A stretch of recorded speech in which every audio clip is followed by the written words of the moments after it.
Hello, this is part 2 of how to make a scrunchie.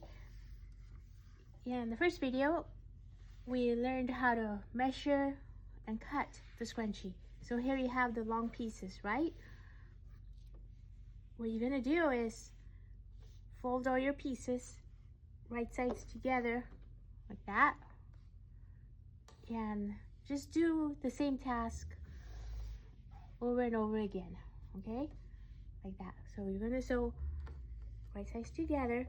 This is a slippery fabric, so you need to pin it. And you're gonna make the seam allowance 1/2 inch. You don't want it narrow because with all the pulling and tugging of a scrunchie, it might fall apart. Seam allowance is from the raw edge, which this is a raw edge, to where the seam is gonna be. You gotta learn this terminology because it's what you see when you follow instructions on patterns.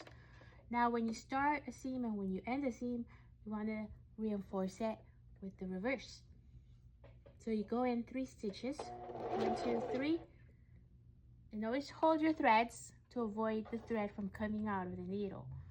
1, 2, 3, and then continue.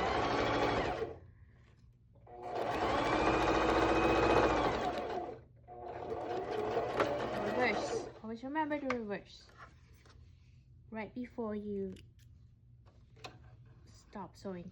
And just to be more efficient, just go ahead and leave this there and go on to the next one. Pin.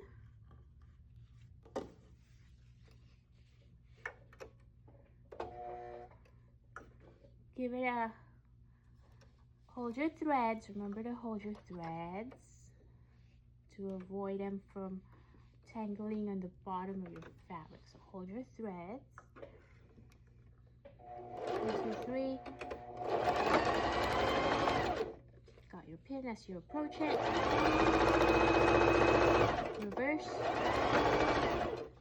The reason you want to reverse is because you don't want your seams to be opening up later on when you have like this. You want them to be nice and tight.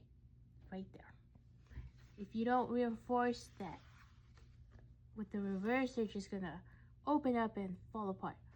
Now you do all the pieces with the seam.